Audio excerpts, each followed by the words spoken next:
American Express recently claimed the top spot in the J.D. Power credit card satisfaction ranking for the 15th time in the past 19 years since these studies began. American Express has been a real powerhouse in the customer service arena for a long time. Discover usually finishes second. In fact, they've either placed first or second every single year since these studies came out, except for this year. Discover slipped all the way to fifth, which was really surprising to me. The knee-jerk reaction is to say, oh, it probably has something to do with the Capital One acquisition. I don't think that's it, though. Even though Capital One consummated that long-planned merger earlier this year, nothing major has changed yet. Discover cards haven't undergone any sort of significant transition. So whereas J.D. Power says a lot of times during M&A transactions, companies lose satisfaction, I don't think that's what's going on with Discover, at least just yet.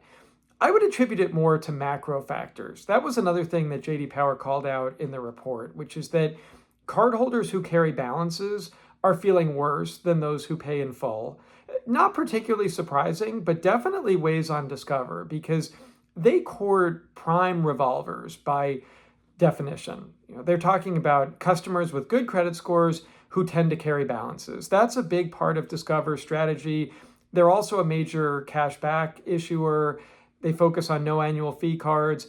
Interestingly, satisfaction was actually highest among people who pay annual fees, especially those hefty annual fees, those $500 plus fees on cards like Amex Platinum and Chase Sapphire Reserve and others. This really highlights economic inequality. The rich are getting richer, the poor are getting poorer. Moody's Analytics, for example, says that the top 10% of earners are accounting for 50% of all spending. That's an all-time high dating back to the late 80s when tracking began. This is really what's behind these rankings. American Express tends to have high-spending, affluent, credit-worthy customers. And those kinds of people are generally doing quite well in today's economy. There's been a real cumulative effect, though, for people with lower and middle incomes. Prices have risen almost 25% over the past few years, dating back to early 2021. Credit card interest rates have remained elevated for years now.